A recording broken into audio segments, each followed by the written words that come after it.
situation. We need to find a way out of this. Yeah, that's right. And I have to say, looking very, very good after that game number 1 as well. So let's take a look at the picks and bans coming through for game number 2. Of course, Team Infinite on the blue side, taking out the red side. No nonsense whatsoever. Deciding to take that out this time around. And Sejuani now taken away on the side of Saigon Fantastic 5. Kind of just smothering away at Sherry at his jungle picks as well. That's right. The Jarvan as well in there, so we'll have to see. I did also, tell our viewers that the Lissandra perhaps not going to come out on the ban against Team Infinite just due to the fact that Renrin doesn't play it, and the times that Frosty has brought it out, he's never really had a good showing with it. So yeah, there's a lot. I wouldn't even say a lot of necessity to go and get that Lissandra banned away. And the Jace, well, not going to be in Optimus' hands. First picked away on the side of Team Infinite.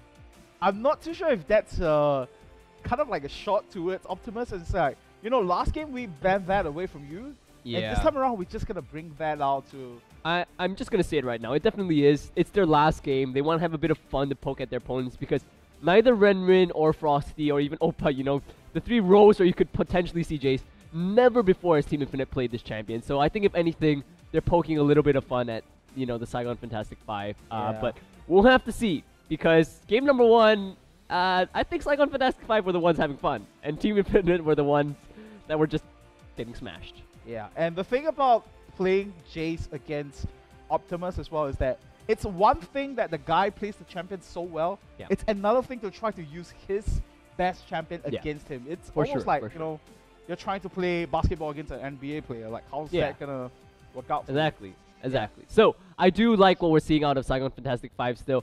With the Rek'Sai out, they still go for a jungler that can exert a lot of pressure, very, very strong ganks.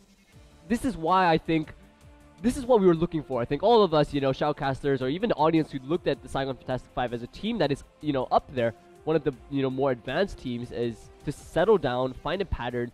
Looks like they found a little more, regularity in their play with Yushin in the jungle, on these aggressive junglers. So, really nice to see that they aren't picking up something, very farm heavy. Of course, Rengar still needs his level 6 to be extremely effective, but still serves that, function that I think SF5 need, that steadying focus. Yeah. That might be the main point coming through for this game though, because if Team Infinite does lock in the Pantheon, it does mean that the first 6 levels of the game, they will have a much better time as compared to game number 1. Point and click stuns. Yeah, so you get that stun in, you get that initiation in the early stages, as compared to Rengar. While he can still gank pre-level 6, it's gonna be the throw of the hand that gives him his power spike. So in that sense, the roles are reversed here. This time around, it's gonna be Sherry that has the stronger pre-6 ganks, and Yushin now might need to fall back a little bit until that that level 6 mark. So in that sense, Saigon Fantastic 5 might need to work around it, and it might not be as devastating as it was for the laning phase for Team Infinite this time around. Alright, so it looks like the Annie will be finding its way into Uzi's hand this time around, so looks like they don't want that potential engage on the side of Team Infinite. But then again, Leona was already locked in for them, so both sides packing quite a lot of engage, but along with Annie and Sivir, Rengar, and Maokai, Saigon Fantastic 5 already setting themselves up for a Zerg-like composition where they can just rush through their opponents. Really like we're seeing here, but just on your point on reversal of roles, it does seem a little bit like Saigon Fantastic 5 might need to play the game, I wouldn't say slower this time around, but not as, hectic as their aggression, or as relentless as the pressure was in game number 1. Because like you said, it's not a Rek'Sai in the jungle. If they pick up the Sivir, it's not the same thing as a Jinx, that once you get a few kills, you can just start shredding towers. It's a little bit of a different composition they're running right here that doesn't allow them to, hyper-accelerate the game as much so as the previous one. That's right, a few more seconds for Team Infinite. Looks like they are going to work with the Tristana once more, and they will have the Scion as well. So Renrin is the player in the GPL to play the Scion, again with very questionable effectiveness. He's played it twice in the past, hasn't had fantastic showings. Again, negative KDA for many of the Team Infinite members. Just really having a rough run through the GPL, but interesting to see them, you could argue, stick to their guns somewhat with their picks, except for the Jace, which is just honestly a gut shot at Optimus. A bit of a low blow. Yeah, I'm not a big fan of the Scion pick though. I think I was talking to you about it. And Yeah. if you are a fervent League of Legends follower, if you watch the LPL, there's this team called Energy Pacemaker. Sure. The EP, top yeah. laner does play Saigon as well. And the thing about Saigon, I feel like right now his current position in, say, the competitive gameplay, right, is that he's kind of like a giant fluff ball. Yeah. Yeah. Because the thing is, when he charges at you with his ultimate, it hits you There's really, an explosion. Yeah, it hits you really fast, but it doesn't quite hurt. No, not really. Yeah. Yeah, and definitely we were. It's just there's no threat after that, right? Yeah. He lands into your team. Maybe he gets a slowdown. If it's really good, it's a line slow. But even then, the stun knockup, it's like you're standing there charging. He's really not that tank or that role in the top laner that's very supportive nor very carry-like. It's a weird position that Saigon fills at the moment. And you're absolutely right. I think we can both agree that its effectiveness, even in the times we have seen it brought out, very, very questionable. I mean, I do like the reworked Scion. Way better than old Scion. Yeah, for sure. I do like the new Scion, but I'm just not a big fan of him in the Old competitive. Scion was either, if you go AD or full tank, it's let me fire every single minion, get that HP up, or AP Scion, let me press Q, and you just cry. It's like, It's like I press Q, I press my DFG, and then I'm just gonna explode my shield in your face, and that's about it. it was dumb, honestly, Yeah, relative to the new Scion. So you're right. Rework is rad. It's real great to see, but competitively the results just don't lie, Yeah, and of course, to wrap up the composition for Saigon Fantastic 5 as well, didn't really talk about it, is Optimus now still playing Zed in the mid lane, and I have to say, it was a pretty good choice, because when we were looking at their composition, it was, I believe it was Maokai, and then they had Annie as well, and the jungler was, of course, Rengar. So in that sense, they do have a lot of mobility on their own end, but not too much damage to sort of round up the competition. So I think that was just a very nice touch to sort of end it all off. And Team Infinite's composition, if you look at it this time around, they do have the Scion to start things off, to create that sort of pressure, and Leona as well to actually hold people in place while Sherry channels that Grand Skyfall. And they do have the likes of Jace as well as Tristana to siege down onto Saigon Fantastic 5's turrets as well as their composition if they do get a hit. So let's see how that one's going to play out. But then again, they do have this little bit of disconnect between both Jace as well as Tristana, because these two guys, they need to stand as far away as possible, whereas Scion and Leona, they need to be in your face. That's right. This is the final showing for SF5 and Team Infinite in the group stages. Have to say that no matter which way the second game goes, SF5 have really made a name for themselves in the way they are going to exit the group stages. People will look at the way they took down Team Infinite. Yes, definitely bottom of the table kind of group, but still very commanding. Let's see if SF5... Very clean as well. Yeah, very, very clean, right? Only 2 deaths, and even then, just the way that they just had such measured aggression, I think, or even relentless measured aggression was very, very impressive. Let's see what kind of statement SF5 makes with this game, and whether or not Team Infinite can, maybe get a little bit of a consolation prize. Let's see how exactly they work with a little more, I want to say, steady lanes, but then again, we say that this Jace hasn't been seen in a long time, and just a bit of a stare off right here. Yeah. I mean, it's really hard to talk about lanes when it comes to Team Infinite as well, because their record really throughout the GPL has been rather poor showing on their scores. Here you go now, Hobbit's taking a lot of damage from this trade here. Optimus is going to come in as well. Throws in a little bit of Shuriken, and Uzi now just landing the auto attacks and dealing quite a fair bit of damage to the laners of Team Infinite. In fact, it's going to be SF5 backing off for now. And let's see what's going to be the resulting here. But almost had a level 1 engage, but SF5 chose not to go for it. Yeah, calls to mind that 50-second first blood record. Maybe SF5 trying to break that, as they already have set a new record for the GPL, ending a game really, really early, 18 and a half minutes in, taking an inhibitor, I think something around, 16, 15 minutes in. Really, really crazy. And it looks like a little bit of a different start, though. The saplings were thrown by Ozeze, but that was more just to help Yushin not take the camp himself, and we're going to have our standard lanes. Yeah, quite an interesting start, in fact, for the Saigon Fantastic 5, because I thought for a fact that it's definitely going to be a ZZ to try to pick up that level 2 stage first, but instead decided to donate that experience over to Yushin so that perhaps he can hit that level 6 stage a bit faster. And Uzi as well doing a fantastic shot just down the bottom lane, zoning out both the AD carry, zoning out Opa as well as Hobbits in this lane matchup itself. making sure that Minus does get every single CS in the lane. Yeah, and a player we didn't really get to talk too much about in game number 1 that really facilitated that very clean performance, as you were calling it, was Uzi. Uzi with his Dark Bindings really on point. His Black Shields as well were really what stopped a lot of the turns coming in from Team Infinite, and that allowed... Whoa. What? Whoa, Okay. what just happened? Yushin got taken down by a minion right there, so... yeah, not quite the Rek'Sai performance that we saw in game number 1. So maybe not that accustomed to the champion. Man, yeah, Big surprise. that was just really, really strange to see coming out from Yushin. And you would be right to say that he is potentially not very comfortable in a competitive setting. Both Jinky as well as Yushin, when they featured in the jungle, it was always Jarvan or Lee Sin for them. So, Rek'Sai, he had an amazing breakout performance. Oh, hold on now, down the bomb lane, Minus. Oof.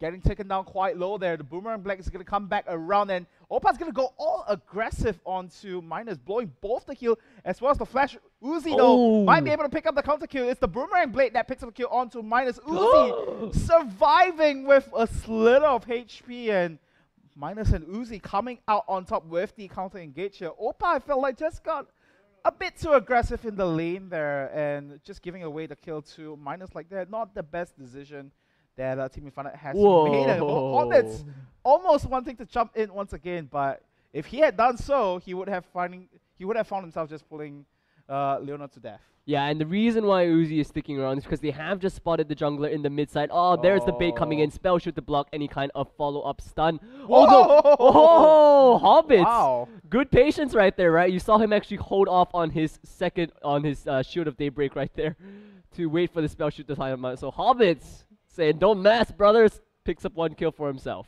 Yeah, so kind of, I guess it's kind of Minus as well. He didn't really expect the return damage from the Eclipse that can actually deal quite a fair amount of... Decent amount of base damage. Quite a fair chunk of damage, so that's 1 kill returning to the bottom lane of Team Infinite. But don't be mistaken, it's still Minus pulling out ahead with the pickaxe now. Yeah, and I do think that the Summoners down for both, you know, the dual lane on the side of Team Infinite, whereas Annie still has her flash up. The moment Rengar hits 6, if he just power farms, which would be a bit faster than we might think, he will be able to hit that bottom lane very, very quickly, or even without his level 6. Annie flash stun along with Rengar does launch, of course, is one of the easiest ways to activate the as we see, actually, there you have it. Sorry guys, who missed that kill. Looks like Uzi's roam already very successful for a double kill. Man, just as I was talking about it, we missed it off camera. But Uzi making use of that flash. And I think definitely a bit of a repeat performance as in the top lane as well. Ozuze taking down Renren with the help of Yushin. So SF5 once again on their early game aggression ways, jump out to quite the massive lead, almost 3,000 gold. Yeah, and Yushin kind of redeeming himself out of the top lane, getting that kill for Azizi. Sorry, getting the kill for himself with the assist out of Azizi, and down the bottom lane as well. We did see a fair bit of aggression, and Uzi helping out in the mid lane here. So Saigon Fantastic 5, I was kind of predicting them to sit back for the first few levels or so, but looks like it might be the confidence that they have gained in game 1 that said, you know what, let's just go for it. Yeah, and I think this is something that, again, casting our mind forward to further GPL, developments. This is something that I think we are looking for SF5 to play like against all teams, not just bottom of the table, because you can see Uzi, once again, this kind of relentless aggression. I mean, yes, it's going to be matched right here by Sherry as well as Hobbits, but oh, wow, actually very, very aggressive here, but here comes Yushin. Yeah, here comes Yushin on the barrel, getting the damage now for Optimus to secure that kill. In fact, Frosty's still in a bit of trouble here, but oh man, under the range, but here comes the death mark, the 1A. What huge play coming through. Frosty still surviving with, I think, under 30 HP under the, after that fight. Optimus definitely going too ham on that one, I feel. Yeah, I mean, for one, he could definitely just have, jumped back to his shadow. Well, he got knocked back by... That's true, that's true. There was a little bit of the, CC coming out from that knockback, but I really have to say, Uzi's play has been fantastic. Oh, here comes on the hunt though. Minus getting the Boomerang Blade down. Alright, just a little bit of a relay bug right there as we... Packet loss, yeah, that's called. Yes, a packet loss.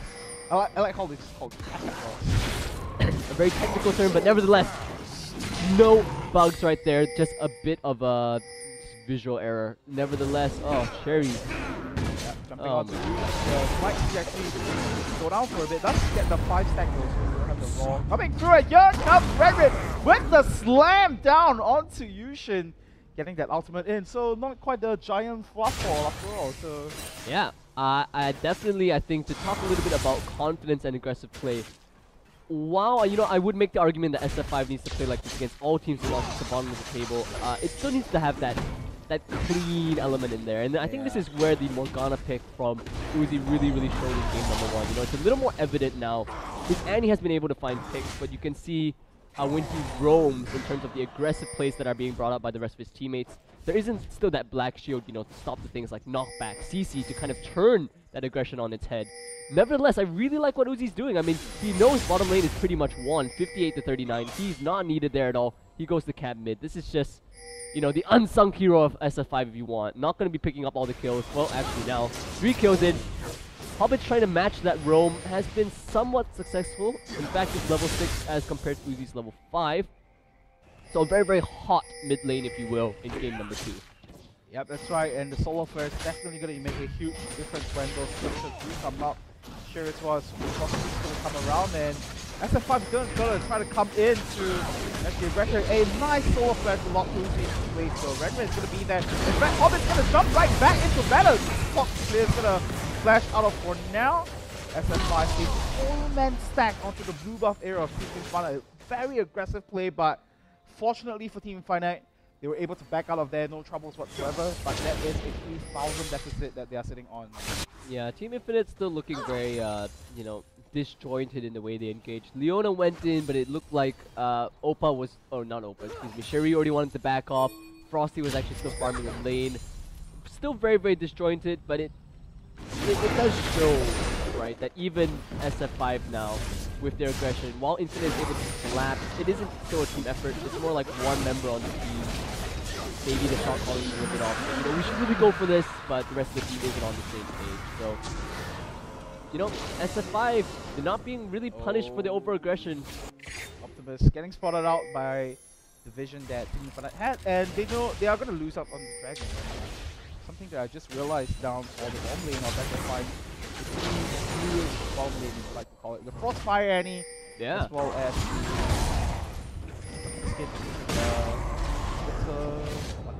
Winter Wonder Silver? It's Winter Wonder Lulu. Is it Winter Wonder everything?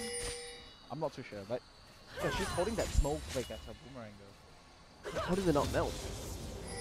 Well, League of Logic. How is it that big? League of Logic strikes again. Plus, after all, Chris, every snowflake is unique. But if you take a look, actually not every snowflake is unique. Whoa! The absolute fail right there coming in from Yushin.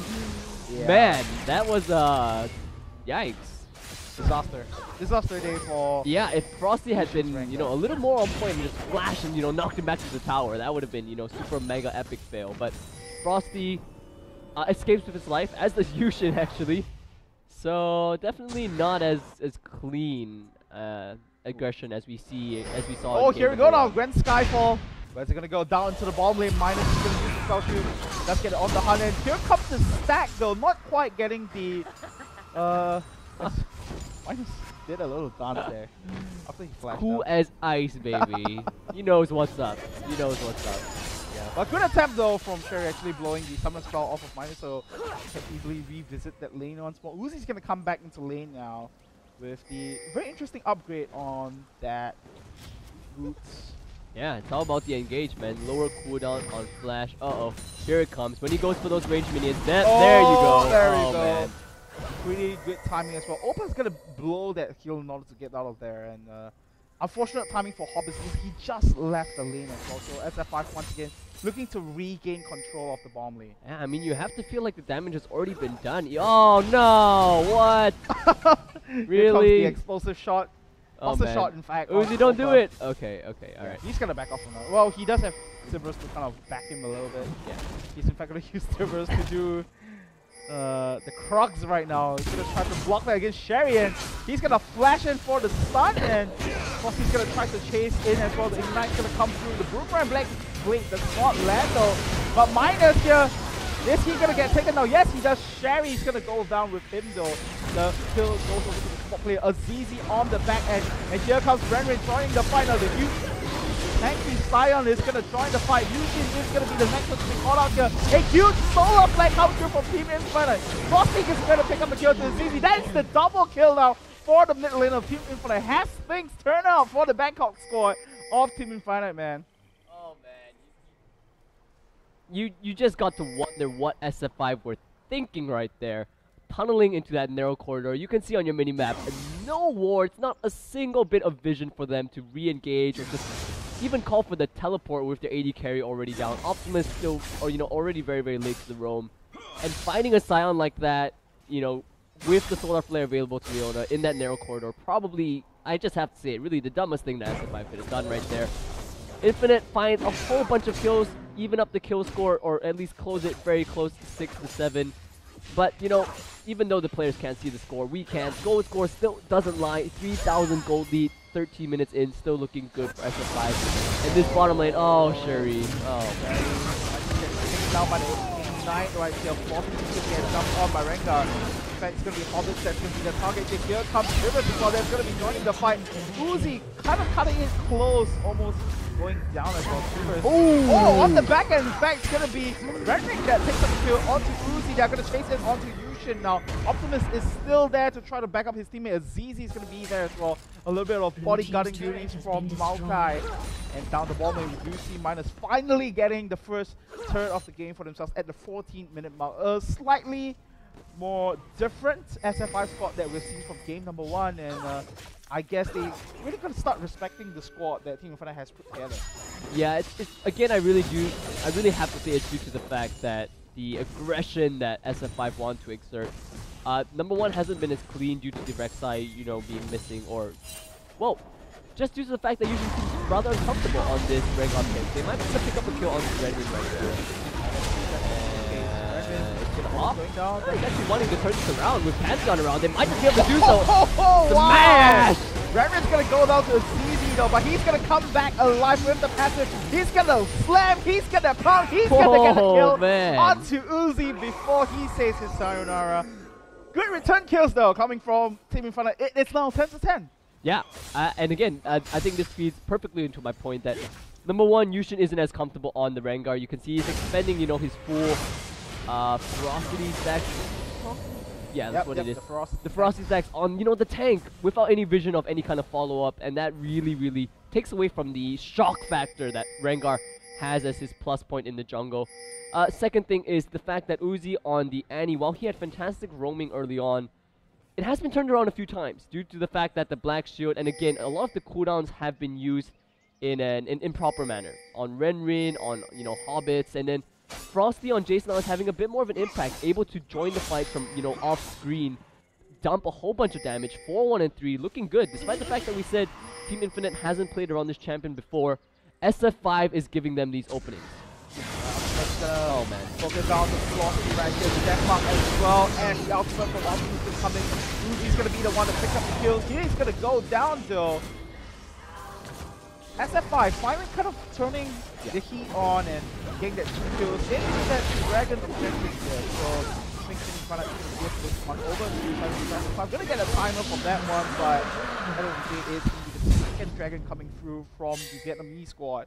You can really see the difference that Vision makes. I think this is the perfect point for anybody that argues, well, man, wards are lame or all that kind of thing. You look at the top side where SF5 got a lot of their aggression turned around on, and there's 0 deep wards. And on the other hand, bottom side, 3 deep wards that can spot out pretty much any path taken towards the dragon. And SF5 so ready to just capitalize when any member jumps towards the dragon pit. So, I mean, wards, vision, this is what SF5 were kind of lacking when they activated aggression on the top side. Good job by Team Infinite to punish them, but SF5 still ahead in kills and in gold score. But you can see that the aggression that's been turned on them has affected the objective game. They did get the dragon, but around this time, Chris, in the previous game, they were pretty much bashing onto the Nexus turrets already. Yeah, that's right. So kind of a slower game for Saigon Fantastic 5 this time around. And before that pick happened, in fact, I was saying that things look rather good for Team Infinite as now they're going to try to collapse onto Minus. Does have the spell shield and once again flashed Out is minus onto that solar flare this time around. Yeah, it's nice to see this aggression coming out from Shuri, not just solo Pantheon ults, but matching it with the likes of, minus, has to be careful right here, with the likes of a solar flare. They really want to get this tower, but there are no minions around. They need to respect that. Tibbers, thankfully, is still on cooldown. Oh, the snipe! My goodness, the boomerang blade down onto Sherry, and now it is going to be the death mark onto Frosty as well. Hobbit's going to get taken down by the last bit of auto attack, and here comes Renren using the ultimate, 1-inch ultimate off of that one. Oof. Azizi now is going to join the fight, but Frosty does pick up the kill onto Uzi, and right now they're going to dive under the turret. Azizi taking a fair bit of damage. Here comes Renren. Oh, man. He's going to try to pound onto Azizi, but that crowd control, that knockback coming through from Maokai is going to be too much for him to handle. He does have to back off from now. And with a 4-man stack in the mid lane, SF5 is going to take down the mid lane turret. Yeah, Team Infinite, they did have a good showing of turning some of the aggression onto SF5's head the past few minutes. But we can see kind of the traps from game number 1 being repeated in game number 2 right now. Just picked apart, you have to say. Sloppy play, trying to, 3-man attack the tower when Annie's still there, has cleared out the waves alongside Sivir. Really, really sloppy play coming out from Infinite in the past engage right there, or a past encounter with SF5. SF5 not going to let that slide whatsoever. And down the bottom, and Optimus getting called out a little bit. It's going to be Sherry that picks the shutdown, and well, a clear demonstration that SF5 sometimes just gets too comfortable. This is honestly not a good showing. I was going to say, SF5 really have the opportunity to just send such a huge message exiting group stages with their game 1 victory, but game number 2, it looks like they, maybe let their hair down a little bit, went a bit crazy, but this is looking sloppy from them. Hobbit's on his end though, man. Gotta respect the Sivir. 5-2-2 already with 2 core items. They can 2v3 this easily, no problem whatsoever. Oh man. My goodness. It's gonna be a pretty good distribution of kills for Uzi picking up 1 kill and Minus getting the other 2. So rather good synergy going for this guys. 5-3-11 is Uzi at this situation. Yeah. Even a better KDA as compared to, I guess, the many members of Team Infinite. Yeah, I mean, Uzi's play really in game number 1, I think, just due to the nature of it being so fast-paced. I mean, Morgana not really the highlight reel, highlight reel worthy at times when you're talking about very hectic games. But, really Dark Findings, Black Shield, and now in game number 2, his Tibbers play, just the way he's been forcing engages as well, really, really deserving of that score. I think his roaming stands out for me as well. SF5 definitely benefiting from the play that Uzi has brought out. Oh, wow. Optimus getting the blue but easy, man. Blue team's turret. In fact, Frosty was in a pretty good position. He went 4-1. I was gonna say 1v3, bro. Yeah, he's gonna go in onto that one. Sherry gonna take it down so low. Azizi's gonna pick up the kill now. And Renren's gonna be the next one to fall. And Optimus blocking out the ultimate, preventing the escape route from Renren as well. And Renren's gonna get kind of around for a bit. I don't think he's gonna be able to secure any kills, even with his death access. Yeah, it does look like now that SF5 have let Team Infinite have a little bit of their fun, deflecting or turning on some of the aggression, the misjudged aggression coming out from SF5. SF5 have resumed their objective focus, really, really picking off just 1 or 2 kills and then going straight for the towers, or, finding those people that are defending very, very vulnerable towers, such as the tier 1s like Frosty, diving him, really, really standard play around the 20-minute mark. Very, very dangerous to hang around those tier 1s without sufficient coverage from your own team or vision. And there you go, SF5 suddenly, from 1 tower down they go up to 5. So I think this is what we were looking for. Yeah, and I think this is also the reason why, if you look at their current standings, they're not doing as well as their Vietnamese counterparts, the Unfed Ultimate team. And the reason why I believe is sometimes they just get too comfortable and they find themselves in a situation where they can look extremely fantastic and games like that, they just yeah, I mean, look at that, just rushing into an unwarded area. Oh man, I think this is going to turn ugly for Team Infinite. Opa, gone. Right, they're going to chase down onto Hobbits, but then again, like you mentioned, just chasing down unwarded areas like that. If not for the fact that they were up by 12,000 goals, yeah, I mean, I think that would happen a little bit. Just look at that. They have 1 ward not even, you know, in the red pit. So really, they just placed that pink ward, or they just placed that ward in the riverside as well. So they were literally running into mid lane blind without even the vision of the minions. You can argue that Team Infinite on their own end, you know, doesn't have the best ward coverage as well. But again, Team Infinite are the ones on the back foot, a little bit more gold starved. So SF5, yeah, a little bit greedy with their vision, you have to say. Up by Optimus as well. Minus this non-stop. Tanks down on the hunt is not back on. It's okay. Here comes Red Red. On to Minus. And here comes Red Skyforce on the back end. Yushin's gonna jump onto the carry. Barry might pay for his life here, but Yushin now has to turn his kill around. It's easy in the middle of it all. Took up a lot of damage. Opa now. This could be the next focus right here. Yushin should be able to pick up the kill. Nice splash onto the 80 carry that kill. There was CG on the back end to kill onto Red Red. And Optimus on a rampage. Picking up carry in the meantime. Optimus now chasing on the Yushin. Does he get a kill? Yes, he does. But on the back end, it's going to be Minus that picks up the kill as well. Optimus now one-on-one against Frosty. Deathmark does stop, but not enough damage to kill him off as well. It is going to be a 4-for-1 exchange. SF5, despite that sloppy, mismanaged micro play there, still coming out on top, and that is no thanks to the goal lead. Yeah, I mean, just absolutely brute forcing, you have to say, their way through that tier 2 and then onto the inhibitor as well. SF5, you can see, I think definitely, if you take a look at the play slow-mo, or even just once again, of that last engage onto the tier 2, and just the whole fight, really extended and very, very sloppy, very bad target focus. And yeah, you said it, you know, perfectly. If they didn't have such a goal lead, that could have turned out very, very differently, or against a team of, you know, slightly different caliber, just due to the fact that honestly Team Infinite are at the bottom of the table for a reason. Yep. SF5 will need to take this game into account and say, even against a team at the bottom of the table, yes, you had a game number 1 where you absolutely smashed them, but the fact that you aren't able to replicate that success, or rather that you're not able to, oh, yeah, okay. Well, hold on now, Frosty is going to get deleted off Summoner's Rift for now. Hobbit is going to follow as well. Of course, on the back end, getting slowed a little bit by Red, but I don't think he's going to be followed by that one. Terry, the next victim right here, he's going to be the one to pick up the kill, and the mightiest, tankiest member on the side of Team Infinite has gone down as well. A 4-for-1 exchange once again. Yeah, alright. So I think we can, you know, so-called stop bashing, if that's what it was, on SF5. They clearly know what to do. They just need to make sure they do it, right? And they had a little bit of a sloppy start, or sloppy mid-game, but I think they recognize that, alright guys, business is business. This is after all professional game. Fun time's over, right? Yeah. Clear out one inhibitor, clear out second inhibitor. Baron, a very real possibility to them. Team Infinite, I have to say, even though they're getting caught out a little bit, they know how to place at least decent wards, but that's not going to save them. It is going to give them vision of the Baron attempt, but well, you know, then again, Cherry does have his ultimate, and this Baron isn't going down all too quickly.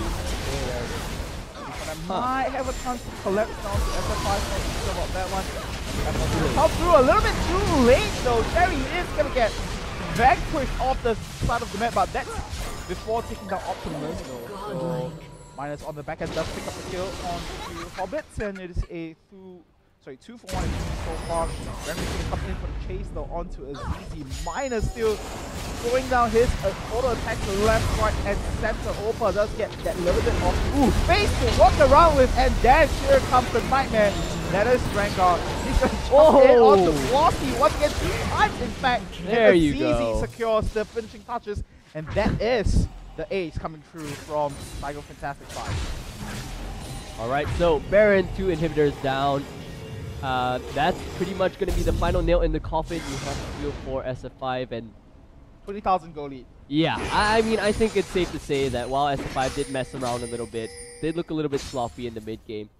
They know what it takes to clear out a game, and maybe they just were looking for that little bit, I want to say a little bit, but a lot of gold, you know, a lot more gold under their belt to just really brute force their way through some of these team fights, which, yeah, have been a little bit sloppy again. If Cherie actually had stolen that Baron, you know, with a bit more of a timely drop, the game life might have been extended a little bit for Team Infinite.